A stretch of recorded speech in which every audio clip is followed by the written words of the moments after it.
কলম্বো সিরিজের দ্বিতীয় শেষ টেস্টে সফরকারী বাংলাদেশের বিপক্ষে ধুঁকছে স্বাগতিক শ্রীলঙ্কা। নিজেদের ১৭তম টেস্টে দুর্দান্ত পারফর্ম করছে টাইগাররা। ঐতিহাসিক এই ম্যাচ যাওয়ার স্বপ্ন দেখছে বাংলাদেশ আর কোটি কোটি টাইগার প্রেমী। অপেক্ষায় থাকতে হচ্ছে ম্যাচের শেষ দিন পর্যন্ত। চতুর্থ দিন শেষে ১০০ ওভার ব্যাট করে ৮ উইকেট হারিয়ে ২৬৮ রান তুলেছে শ্রীলঙ্কা। লঙ্কানদের লিড ১৩৯ রান। ব্যাটিংয়ে অপরাজিত আছেন দিলরুয়ান পেরেরা ২৬ ও লাকমাল ১৬ রান নিয়ে। দিলরুয়ান পেরেরা ১২৬ বলে ২৬ রান নিয়ে খেলছেন। শেষ দিন দ্রুতই লঙ্কানদের গুটিয়ে দিয়ে ব্যাটসম্যানদের দিকে তাকিয়ে থাকবে বাংলাদেশ। টাইগারদের হয়ে সাকিব ও মুস্তাফিজ ৩টি করে উইকেট তুলে নেন। একটি করে উইকেট দখল করেছেন মিরাজ ও তাইজুল। চতুর্থ দিনের শুরুটা দারুণ করে বাংলাদেশ।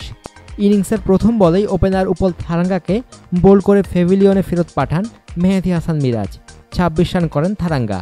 দিনের প্রথম সেশন শেষে ৪৩ ওভার ব্যাট করে ১ উইকেট হারিয়ে ১৩৭ রান তুলে মধ্যাহ্ন বিরতিতে যায় শ্রীলঙ্কা। শুরুর হোঁচট কাটিয়ে লড়তে থাকা লঙ্কানদের বুকে কাঁপন ধরান কাটার মাস্টার মুস্তাফিজ ও বিশ্বসেরা অলরাউন্ডার সাকিব আল হাসান। প্রথম সেশনে বিবর্ণ বাংলাদেশ দ্বিতীয় সেশনে ঘুরে দাঁড়ায়। মিরাজ থারাঙ্গাকে ফেরানোর পর প্রথম সেশনে আর কোনো উইকেট হারায়নি শ্রীলঙ্কা। দ্বিতীয় সেশনেই চিত্র পুরোপুরি বদলে যায়। মোস্তাফিজ ও সাকিবের দুর্দান্ত বোলিংয়ে ধুঁকতে থাকে লঙ্কানরা। বিরতির পর ফিরে মোস্তাফিজের শিকারে সাজ গড়ে ফেরেন মেন্ডিস। ব্যক্তিগত ৩৬ রানের মাথায় কাটার মাস্টারের বলে উইকেটের পেছনে মুশফিকের গ্লাভসবন্দি হন মেন্ডিস। ৯১ বলে মেন্ডিসের সাজানো ইনিংসের শেষ হয় দলীয় ১৪৩ রানের মাথায়।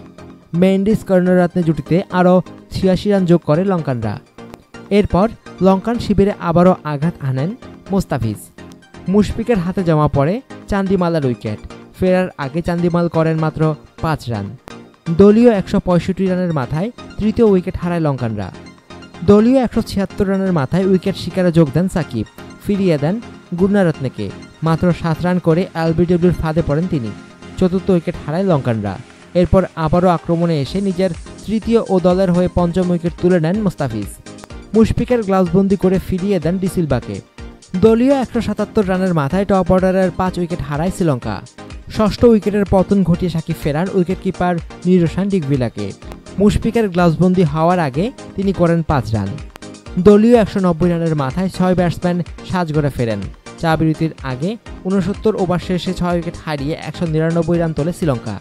শেষ সেশনে সাকিব ফেরান গলার কাটা হয়ে থাকা দিমুখ কর্ণরত্নেকে।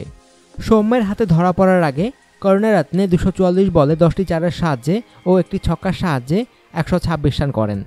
সাকিব তাকে ফিরিয়ে তৃতীয় উইকেট দখল করেন। দলীয় ২১৭ রানের মাথায় লঙ্কানরা সপ্তম উইকেট হারায়। পরে জুটি গড়েন পেরেরা ও রাঙ্গানা হেরাত। ২১ রানের জুটি গড়েন তারা। তাইজুলের প্রথম শিকারে বিদায় নেন হেরাত।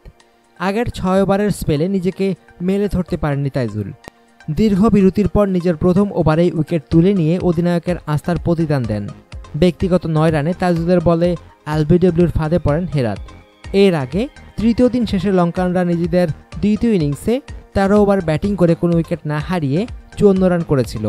সমান ২৫ রানে অপরাজিত ছিলেন দুই ওপেনার দিমুখ কর্ণরত্নে ও উপল থারাঙ্গা। তবে ৭৫ রানে এগিয়ে ছিল বাংলাদেশ।